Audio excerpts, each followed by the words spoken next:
Bro student ആയിട്ട് നിൽക്കുമ്പോൾ എങ്ങനെയാണ്, പിന്നെ എങ്ങനെയാണ് ഇവർക്ക് ഒരു ട്രീറ്റ്മെൻറ്റും കാര്യങ്ങളും, അങ്ങനെയുള്ള ഒത്തിരി നമുക്ക് ഇതായി പ്രഗ്നൻസി ആയി എന്ന് അറിഞ്ഞു കഴിഞ്ഞിട്ട് ഇവരെ വിളിച്ച് എത്ര ദിവസത്തിനുള്ളിൽ നമുക്ക് അപ്പോയിൻമെൻറ്റും കാര്യങ്ങളെല്ലാം കിട്ടും?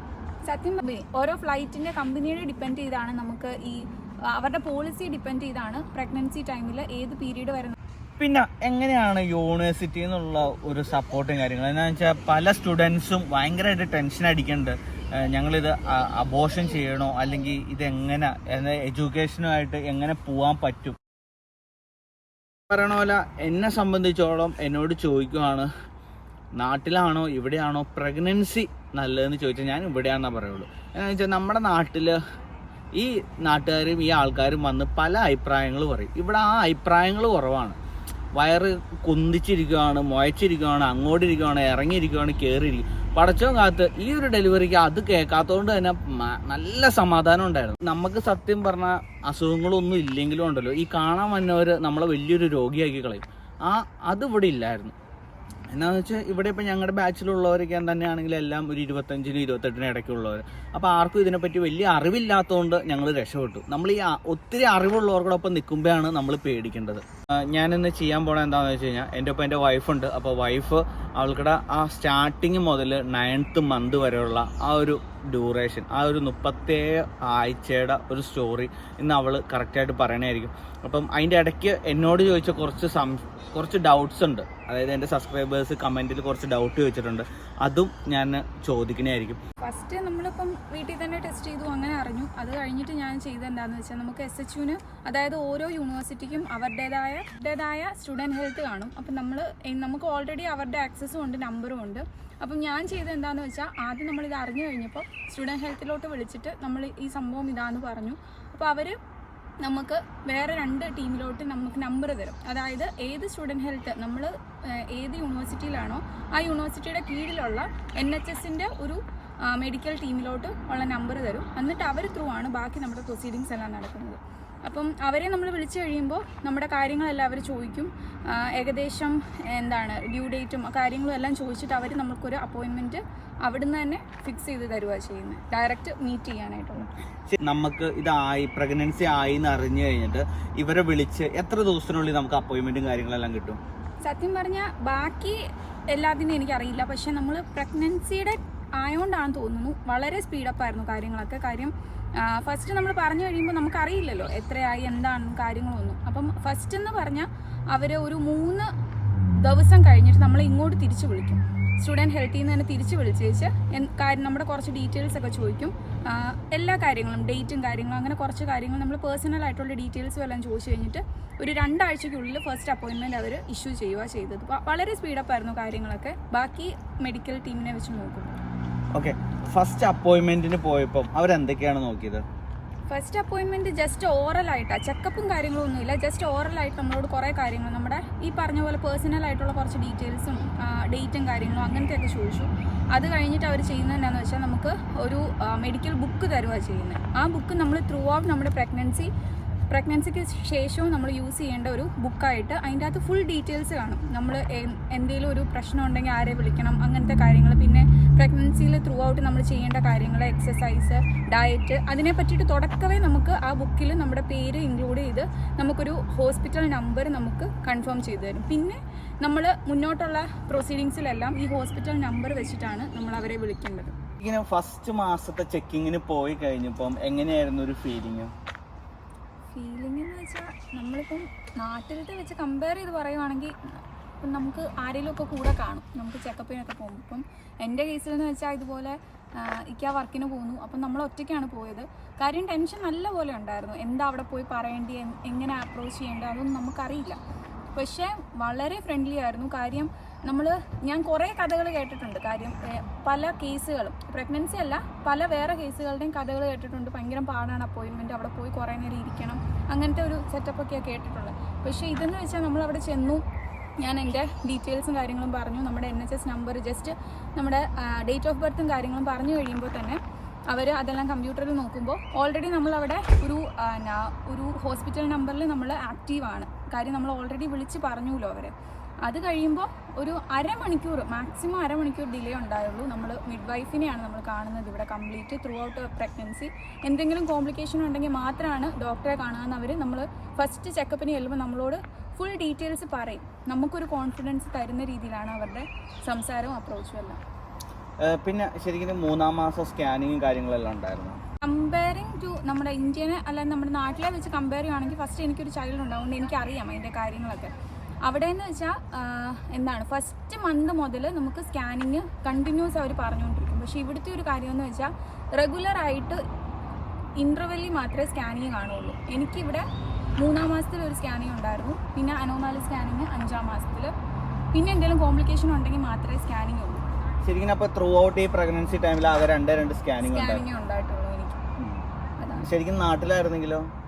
നാട്ടിൽ എൻ്റെ കേസിൽ എനിക്ക് എണ്ണാൻ പോലും പറ്റിയിട്ടില്ല. കാര്യം അതുപോലെ സ്കാനിങ് അവർ കണ്ടിന്യൂസ് ആയിട്ട് ഓരോ മാസവും സ്കാനിങ് ഉണ്ടായിരുന്നു. പിന്നെ അങ്ങനെ കോംപ്ലിക്കേഷൻ ഉള്ള പ്രഗ്നൻസി ആയിരുന്നില്ല, എന്നിട്ട് പോലും കണ്ടിന്യൂസ് സ്കാനിങ് അവർ നമുക്ക് പറയും. പക്ഷേ നാട്ടിലത്തെ വെച്ച് കമ്പയർ ചെയ്യുമ്പോൾ ഇവിടുത്തെ സ്കാനിങ്ങിനുള്ള വേറൊരു പ്രത്യേകത എന്ന് വെച്ചാൽ നാട്ടിലെ എല്ലാം നമുക്ക് ഫസ്റ്റ് മന്ത് മുതൽ നമുക്ക് ഉള്ളിൽ കൂടെയാണ് സ്കാൻ ചെയ്യുന്നത്. പിന്നെ ഒത്തിരി അത്യാവശ്യം വയറായി കഴിയുമ്പോഴാണ് വെളിയിൽ കൂടെ ഉള്ള സ്കാനിങ്. പക്ഷേ ഇവിടെ ആകെ 2 സ്കാനിങ് ഉണ്ടായിരുന്നുള്ളൂ, അത് 2ഉം വെളിയിൽ കൂടെയാണ്. അതുകൊണ്ട് നമുക്ക് കുറച്ചുകൂടെ കംഫർട്ടാണ്. ഒരു കുഴപ്പമൊന്നും ഉണ്ടായില്ല കണ്ടിന്യൂസ്. പിന്നെ ഇവിടെ ഈ പ്രഗ്നൻസി ടൈമിൽ എന്തൊക്കെ മെഡിസിനാണ് ഇവർ കഴിക്കാൻ തന്നത്? ഫസ്റ്റ് മന്ത് മുതൽ അവർ നമുക്ക് മൾട്ടി വൈറ്റമിൻ ആയിട്ട് എല്ലാ വൈറ്റമിൻസും കൂടെ ചേർന്ന് വിത്ത് അയൺ ഒരു ടാബ്ലറ്റ് ആണ് നമുക്ക് തരുന്നത്, ഒരു ചെറിയ ക്യാപ്സ്യൂൾ പരുവത്തിൽ. അപ്പം അതൊരു 50 എമൗണ്ട് എങ്ങാണ്ട് ഒരു ചെറിയ കുപ്പിയിലാണ് തരിക. അത് 3-ാം മാസം വരെ എനിക്ക് അവർ തരുമായിരുന്നു എല്ലാ പ്രാവശ്യവും നമ്മൾ ചെക്കപ്പിന് പോകുമ്പോൾ. അത് കഴിഞ്ഞപ്പോൾ മുതൽ അവർ പറഞ്ഞതെന്നു വെച്ചാൽ അവരുടെ ഔട്ട് ഓഫ് സ്റ്റോക്കാണ്. നമ്മൾ ചെല്ലുന്ന സമയത്തല്ലോ ഔട്ട് ഓഫ് സ്റ്റോക്കാണ്. ഏതെങ്കിലും ഒരു ഫാർമസിയിൽ ബൂട്ട്സോ അല്ലെങ്കിൽ ടെസ്കോയിലോ എവിടെയെങ്കിലും പോയി ജസ്റ്റ് നമ്മൾ പ്രിസ്ക്രിപ്ഷൻ ഒന്നും വേണ്ട, ജസ്റ്റ് അവിടെ പോയി നമുക്ക് അത് എടുത്താൽ മതി എന്നാണ് പറഞ്ഞത്. പക്ഷേ ഇൻ ബിറ്റ്വീൻ ഞാൻ നാട്ടിൽ പോയിട്ടുണ്ടായിരുന്നു ഞങ്ങളുടെ മൂത്ത കുഞ്ഞിനെ വിളിച്ചുകൊണ്ട് വരാൻ. അപ്പം ഞാൻ അവിടെ ഒന്ന് ജസ്റ്റ് ഒന്ന് ചെക്കപ്പിനായിട്ട് പോയതാണ്. 1 മാസം മന്ത് അവിടെ ഉണ്ടായിരുന്നു. അപ്പോൾ അത് കാരണം ഒരു സംശയം, ഈ നാട്ടിൽ പോയത് എത്ര മാസമായി നിൽക്കുമ്പോഴാണ്? 5-ാം മാസത്തിലാണ് ഞാൻ നാട്ടിൽ പോകുന്നത്. ശരിക്കും നാട്ടിൽ പോയപ്പം ഫ്ലൈറ്റുകാരോട് ചോദിച്ചായിരുന്നു എത്ര മാസം മുതലാണ് ഫ്ലൈറ്റിൽ കയറാൻ പറ്റണമെന്നുള്ളത്? ഇല്ല, നമ്മൾ അങ്ങനെ എൻക്വയറി ഒന്നും ചെയ്തിട്ടുണ്ടായിരുന്നില്ല. പിന്നെ നമുക്ക് ഓൾറെഡി ഫാമിലിയിൽ കുറേ പേര് ഫ്ലൈറ്റിൽ കയറി ഇറങ്ങി അങ്ങനെ നടക്കുന്നവരായിരുന്നുകൊണ്ട് അവരോട് ചോദിച്ചപ്പോൾ പറഞ്ഞത് 7-ാം മാസം വരെ കുഴപ്പമൊന്നുമില്ല. സത്യം പറഞ്ഞാൽ ഫ്ലൈറ്റുകാർക്കും എന്താണ് ഓരോ ഫ്ലൈറ്റിൻ്റെ കമ്പനിയുടെ ഡിപ്പെൻഡ് ചെയ്താണ് നമുക്ക് ഈ അവരുടെ പോളിസി ഡിപ്പെൻഡ് ചെയ്താണ് പ്രഗ്നൻസി ടൈമിൽ ഏത് പീരീഡ് വരെ നമുക്ക് യാത്ര ചെയ്യാനുള്ളത്. ഇൻ കേസ് നമ്മുടെ ഹെൽത്ത് നോർമൽ ആണെങ്കിൽ നമുക്കൊരു കുഴപ്പമില്ല, ഏത് സമയത്ത് വേണേലും യാത്ര ചെയ്യാമെന്നാണ് നമുക്ക് കിട്ടിയ അറിവ്. അല്ല, ചില ആളുകൾ പറയാറുണ്ട് തുടക്കത്തെ 3 മാസം വരെ ഭയങ്കരമായിട്ട് ശ്രദ്ധിക്കണം, പിന്നെ അങ്ങോട്ട് ഒരു 7-ാം മാസം കഴിയുമ്പോൾ ശ്രദ്ധിച്ചാൽ മതി. ഇതെന്ന് വെച്ചാൽ ഇപ്പോൾ ഫ്ലൈറ്റിൽ യാത്ര ചെയ്യാനാണെങ്കിലും നമ്മുടെ ശരീരം ഹെൽത്തിനെ ഡിപ്പെൻഡ് ചെയ്ത് നമ്മൾ ചുമ്മാ വീട്ടിൽ നടക്കുമ്പോഴാണെങ്കിലും എല്ലാവരും പറയുന്ന കാര്യമാണ് 3-ാം മാസം ശ്രദ്ധിക്കണമെന്ന്. അതിപ്പോൾ ഫ്ലൈറ്റിൽ യാത്ര ചെയ്തത് കൊണ്ട് മാത്രം നമുക്കൊരു ഹെൽത്ത് ഇഷ്യൂ ഉണ്ടാവണമെന്നൊന്നുമില്ല. അത് നമ്മുടെ ഓരോരുത്തരുടെ ഇൻഡിവിജ്വലി നമ്മുടെ ആരോഗ്യത്തെ ഡിപ്പെൻഡ് ചെയ്താണ് അതൊക്കെ ഇരിക്കുന്നതെന്നാണ് പറയപ്പെടുന്നത്. ഈ പറഞ്ഞൊരു കേസ് ഉള്ളതുകൊണ്ട് നാട്ടിൽ പോകുന്നതിന് മുന്നേ ഞാൻ എൻ്റെ മിഡ് വൈഫിനോട് ജസ്റ്റ് ഒന്ന് സൂചിപ്പിച്ചായിരുന്നു ഞാൻ അതുപോലെ നാട്ടിൽ പോവാണ്, 1 മന്ത് കഴിഞ്ഞിട്ടേ വരുള്ളൂ. അപ്പോൾ അവർ പറഞ്ഞത് പെർഫെക്റ്റ്ലി ഫൈനാണ്, കാര്യം നിങ്ങളുടെ ഹെൽത്തിന് ഇഷ്യൂ ഒന്നും ഇല്ലാത്തത് കാരണം കുഴപ്പമൊന്നുമില്ല, പോയിച്ച് വരും എന്നാണ് പറഞ്ഞു. അപ്പം ആ ടൈമിൽ ഞാൻ നാട്ടിൽ പോയപ്പോൾ എൻ്റെ ഒരു ഡോക്ടറെ, നമുക്കറിയാവുന്ന ഒരു ഡോക്ടറെ കൊണ്ടുപോയി ഞാൻ ഒന്ന് ചെക്കപ്പ് ചെയ്തായിരുന്നു. അപ്പം പുള്ളിയുടെ അഡ്വൈസായിരുന്നു നമ്മൾ ലണ്ടനിൽ താമസിക്കുമ്പോൾ അല്ലെങ്കിൽ UK താമസിക്കുമ്പോൾ നമ്മൾ ഈ മൾട്ടി വൈറ്റമിൻ കഴിച്ചതുകൊണ്ട് മാത്രം നമ്മുടെ കുഞ്ഞിന് എല്ലാ പോഷകങ്ങളും കിട്ടണമെന്ന് നിർബന്ധമില്ല. കാര്യം നമ്മുടെ ഇവിടുത്തെ ഫുഡിങ്ങും നമ്മുടെ ഡയറ്റും ഒന്നും അത്ര സുഖമുള്ള കാര്യമല്ലല്ലോ. നമ്മൾ തന്നെ കുക്ക് ചെയ്ത് നമുക്ക് ആരും കുക്ക് ചെയ്ത് തരാനില്ല, ഉള്ള സമയത്ത് കഴിക്കും, അല്ലാത്തപ്പോൾ കഴിക്കൂല. ഇപ്പോൾ പ്രഗ്നൻസി ടൈമിലാണെങ്കിലും നമ്മൾ അങ്ങനെയൊക്കെയാണല്ലോ ചെയ്യുന്നത്. ഒരു വയ്യാഴിക വന്നാൽ നമ്മൾ കിടക്കും, അത്രയേ ഉള്ളൂ. അപ്പം അങ്ങനെ ഒരു സിറ്റുവേഷനിൽ ഈ മൾട്ടി വൈറ്റമിൻ കഴിച്ചതുകൊണ്ട് മാത്രം നമ്മുടെ വൈറ്റമിൻസ് എല്ലാം കുഞ്ഞിലോട്ട് വരണമെന്നില്ല. അത് കാരണം നമ്മൾ നാട്ടിലെടുക്കുന്ന പോലെ തന്നെ അയണിൻ്റെയും കാൽഷ്യത്തിൻ്റെയും ടാബ്ലറ്റ് സെപ്പറേറ്റ് എടുക്കണം എന്ന് പറഞ്ഞത് കാരണം ഞാൻ കുറേ ടാബ്ലറ്റ്സ് നാട്ടിൽ നിന്ന് വാങ്ങിയിട്ടാണ് വന്നത്. ഇപ്പം എൻ്റെ ഫ്രണ്ട്സിനോടും ഞാനത് പറഞ്ഞു, ഇതുപോലെ ഇപ്പം ഇൻ ബിറ്റ്വീൻ പ്രഗ്നൻ്റ് ആയ കുറേ പേരോടും ഞാൻ ഈ ഒരു അഡ്വൈസ് പറഞ്ഞു, നമ്മുടെ ഡോക്ടർ പറഞ്ഞതാണ്. അത് കാരണം മാക്സിമം നാട്ടിൽ നിന്ന് കുറച്ച് മൾട്ടി വൈറ്റമിൻ അല്ലാത്ത ടാബ്ലറ്റ്സ് മേടിച്ചുകൊണ്ട് വരിക. അതിൻ്റെ കൂടെ ഈ മൾട്ടി വൈറ്റമിൻ കഴിക്കുന്നതും നല്ലതാണെന്നാണ് അവർ പറഞ്ഞത്. പിന്നെ എങ്ങനെയാണ് യൂണിവേഴ്സിറ്റിയിൽ നിന്നുള്ള ഒരു സപ്പോർട്ടും കാര്യങ്ങളും? എന്താണെന്ന് വെച്ചാൽ പല സ്റ്റുഡൻസും ഭയങ്കരമായിട്ട് ടെൻഷൻ അടിക്കുന്നുണ്ട്. ഞങ്ങളിത് അബോർഷൻ ചെയ്യണോ അല്ലെങ്കിൽ ഇതെങ്ങനെ എഡ്യൂക്കേഷനുമായിട്ട് എങ്ങനെ പോകാൻ പറ്റും? പലവർക്കും പല രീതിയിലാണ് അവർക്കുടെ ഒരു പേടി. എങ്ങനെയായിരുന്നു യൂണിവേഴ്സിറ്റിയിൽ നിന്നുള്ള സപ്പോർട്ട്? യൂണിവേഴ്സിറ്റിയിൽ നിന്ന് ഫസ്റ്റ് ഞാനിപ്പോൾ പറഞ്ഞില്ലേ, സ്റ്റുഡൻറ് ഹെൽത്തുമായിട്ടാണ് നമ്മൾ അപ്രോച്ച് ചെയ്യുന്നത്. അതിനുശേഷം നമ്മൾ യൂണിവേഴ്സിറ്റിയായിട്ട് യാതൊരു ബന്ധവുമില്ല.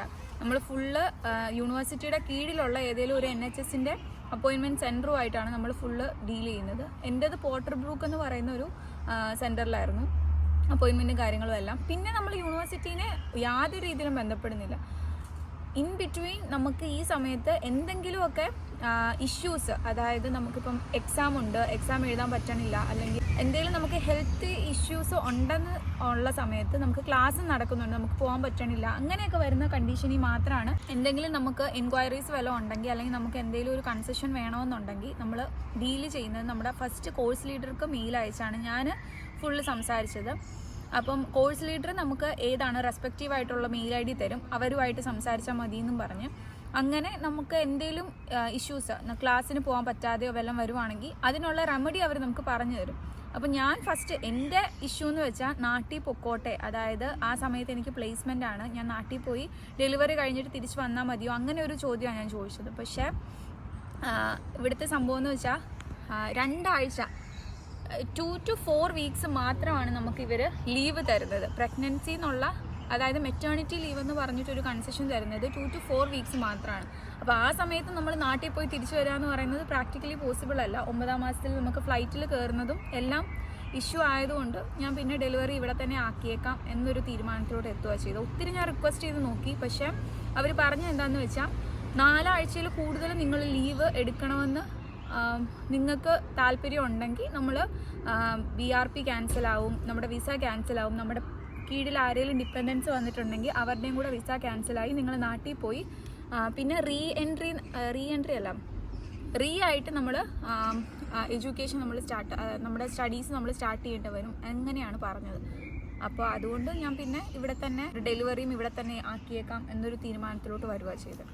ശരിക്കും UK-ൽ ഒരു പ്രഗ്നൻ്റ് ആയിരിക്കണം ഒരു സ്റ്റുഡൻറ്റ് അല്ലെങ്കിൽ ഒരു മലയാളീനോട് എന്ത് അഡ്വൈസാണ് കൊടുക്കാൻ ആഗ്രഹിക്കുന്നത്? അഡ്വൈസ് എന്ന് വെച്ചാൽ നമ്മൾ പേടിക്കേണ്ട ആവശ്യമില്ല. ഇപ്പം നമുക്ക് നാട്ടിലത്തെ പോലെ എല്ലാവരും ചുറ്റിനും ഇല്ല, നമ്മളെ ശുശ്രൂഷിക്കാൻ ആരും ഇല്ല, അങ്ങനെയൊക്കെ ഉള്ളൊരു തോന്നൽ എല്ലാവർക്കും ഉണ്ടാവും. എത്ര ഇതാന്ന് പറഞ്ഞാൽ നമ്മുടെ പേരൻസ് നോക്കുന്ന പോലെ നമുക്ക് ആ ഒരു സപ്പോർട്ടൊന്നും ഇവിടെ കിട്ടുകയില്ല. ഹസ്ബൻഡ് മാത്രമല്ല നമ്മുടെ ഇവിടെ കാണുള്ളൂ. പിന്നെ ഇവിടുത്തെ എല്ലാം NHS എന്താണെന്ന് എനിക്ക് കറക്റ്റ് അറിയില്ല, പക്ഷേ പ്രഗ്നൻസി ടൈമിൽ NHS വളരെ സപ്പോർട്ടീവായിരുന്നു എല്ലാ കാര്യത്തിലും. ത്രൂ ഔട്ട് പ്രഗ്നൻസി ആണെങ്കിൽ പോലും നമുക്ക് എന്തൊരു ഇഷ്യൂ ഉണ്ടെങ്കിലും അവരെ അപ്പം തന്നെ നമുക്ക് റിങ് ചെയ്യാം, അവരതിനുള്ള റെമഡീസ് പറയും. ലാസ്റ്റ് ഒരു 9 മന്തൊക്കെ ആയിക്കഴിഞ്ഞപ്പോൾ അവർ ഇങ്ങോട്ട് എന്നോട് എല്ലാ പ്രാവശ്യവും ചെക്കപ്പിന് ചെല്ലുമ്പോൾ പറയാൻ തുടങ്ങി, എന്തൊരു ചെറിയൊരു കോൺട്രാക്ഷൻ ഫീലിങ്ങോ എന്തെങ്കിലും തോന്നിയാൽ അപ്പം തന്നെ ഞങ്ങളെ വിളിക്കണം, അവിടെ വെയിറ്റ് ചെയ്യരുത്, ഒരു 5 മിനിറ്റ് കഴിയട്ടെ എന്ന് പറഞ്ഞ് നമ്മൾ വെയിറ്റ് ചെയ്യേണ്ട ആവശ്യമില്ല എന്ന് പറഞ്ഞ് നമ്മളെ ഭയങ്കര സപ്പോർട്ടീവായിരുന്നു. അപ്പോൾ കാര്യം നമ്മൾ പേരൻസ് ഇല്ല എന്നൊരു കാര്യം ഒഴിച്ചാൽ ബാക്കി എല്ലാം കൊണ്ടും ഇവിടുത്തെ ഫെസിലിറ്റീസ് വളരെ ഹെൽപ്ഫുള്ളായിരുന്നു ത്രൂ ഔട്ട് നമുക്കിവിടെ പ്രഗ്നൻസി.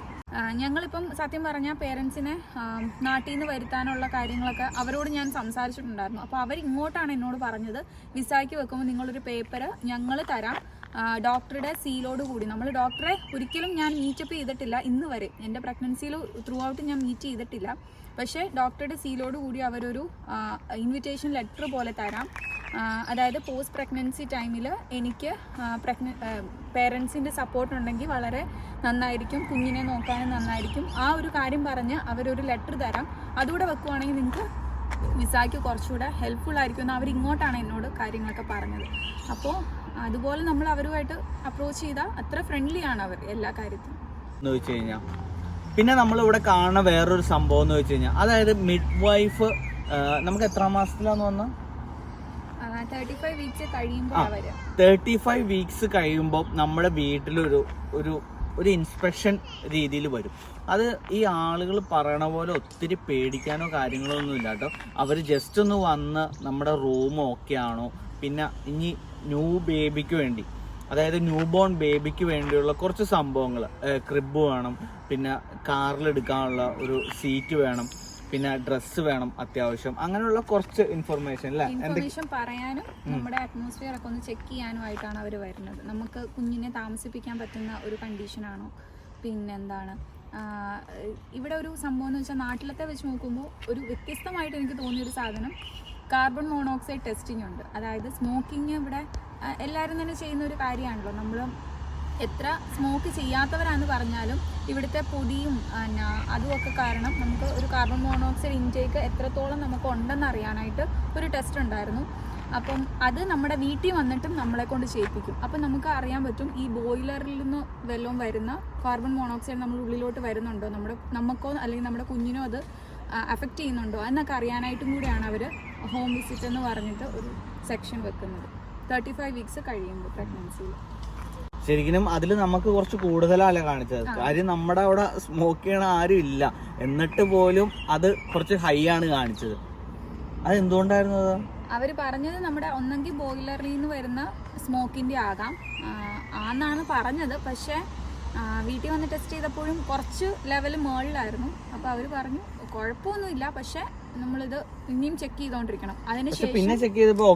അതിനുശേഷം എല്ലാ ആഴ്ചയുമുള്ള ചെക്കപ്പിൽ അവർ ഫസ്റ്റ് പ്രിഫറൻസ് കാർബൺ മോണോക്സൈഡ് ടെസ്റ്റിനാണ് പറഞ്ഞത്. അതുപോലെ തന്നെ ഞങ്ങളോട് പറഞ്ഞു, ലാൻഡ് ലോഡിനോട് പറഞ്ഞു ഒരു മീറ്റർ കാർബൺ മോണോക്സൈഡ് ടെസ്റ്റ് ചെയ്യാനായിട്ടുള്ളൊരു മീറ്റർ അവിടെ സെറ്റ് ചെയ്യണമെന്നും പറഞ്ഞിട്ടുണ്ടായിരുന്നു.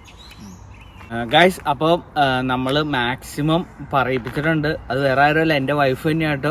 അപ്പം ഏകദേശം നിങ്ങൾക്കൊരു പിടുത്തം കിട്ടിയെന്നാണ് എൻ്റെ മനസ്സ് പറയണത്. പിന്നെ എന്തെങ്കിലും സംശയങ്ങളോ കാര്യങ്ങളോ ഉണ്ടെങ്കിൽ കമൻറ്റ് ബോക്സിൽ നിങ്ങൾക്ക് ഇടാം. അപ്പോൾ ഞാൻ അതിൻ്റെ ഉത്തരം കമൻ്റായിട്ട് തന്നെ ചെയ്യാം. പിന്നെ അടുത്തൊരു വീഡിയോ കൂടെ നമ്മുടെ വരുന്നുണ്ട്. കൊച്ച് വന്നു കഴിയുമ്പോൾ, നമ്മുടെ ബേബി വന്നു കഴിയുമ്പം അവർക്കിടെ ഒരേ വിസിറ്റും കാര്യങ്ങളെല്ലാം ഉണ്ടായിരുന്നു. അപ്പോൾ അതിൻ്റെ കുറച്ച് പ്രിക്കോഷൻ കൂടെ ആയിട്ടൊരു വീഡിയോ നമ്മൾ ഈ പ്രഗ്നൻസി വെച്ച് വലിച്ചു നീട്ടി ഒത്തിരി വീഡിയോ ആയിട്ട് ചെയ്യേണ്ടതെന്ന് ആദ്യമേ തീരുമാനിച്ചു. ഇപ്പം നമ്മൾ പറഞ്ഞേക്കണ 9 months കാര്യങ്ങളാണ്. എന്തെങ്കിലും വിട്ടുപോയിട്ടുണ്ടെങ്കിൽ നിങ്ങളൊന്ന് എടുത്ത് പറയണം, നമ്മൾ കമൻറ്റ് ചെയ്യാം. പിന്നെ ഈ പറയണ പോലെ എന്നെ സംബന്ധിച്ചോളം എന്നോട് ചോദിക്കുവാണ്, നാട്ടിലാണോ ഇവിടെയാണോ പ്രഗ്നൻസി നല്ലതെന്ന് ചോദിച്ചാൽ ഞാൻ ഇവിടെയാണെന്നേ പറയുള്ളൂ. എന്താണെന്ന് വെച്ചാൽ നമ്മുടെ നാട്ടിൽ ഈ നാട്ടുകാരും ഈ ആൾക്കാരും വന്ന് പല അഭിപ്രായങ്ങൾ പറയും. ഇവിടെ ആ അഭിപ്രായങ്ങൾ കുറവാണ്. വയറ് കുന്തിച്ചിരിക്കുകയാണ്, മുയച്ചിരിക്കുകയാണ്, അങ്ങോട്ടിരിക്കുകയാണ്, ഇറങ്ങിയിരിക്കുകയാണ്, കയറിയിരിക്കും. പടച്ചോ കാത്ത് ഈ ഒരു ഡെലിവറിക്ക് അത് കേൾക്കാത്തതുകൊണ്ട് തന്നെ നല്ല സമാധാനം ഉണ്ടായിരുന്നു. എന്നോട് ആ മിഡ് വൈഫും പറഞ്ഞത് ത്രൂ ഔട്ട് പ്രഗ്നൻസിയിൽ വേണ്ടത് നിങ്ങൾ അബീസിൻ്റെ വൈഫിന് ഓൾറെഡി ടെൻഷനുണ്ട്, ഇനി അബീസുകളുടെയും ടെൻഷൻ ആയി കഴിഞ്ഞാൽ ആ ടെൻഷൻ കൊച്ചിലോട്ടും വരും.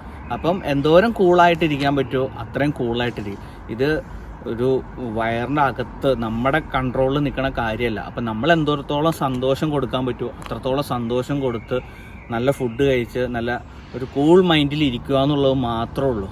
ഓക്കെ, അപ്പം ഇത്രയാണ് എനിക്ക് പറയാനുള്ളത്. അപ്പോൾ എല്ലാവരും സുഖമായിട്ടിരിക്കും. എനിവേ, സ്റ്റേ ട്യൂൺ ടു അബീസ് UK ചാനൽ. മറ്റൊരു വീഡിയോ ആയിട്ട് ഞാൻ നിങ്ങളുടെ മുമ്പിൽ വന്നെയായിരിക്കും. അപ്പോൾ അതുവരെ ബൈ.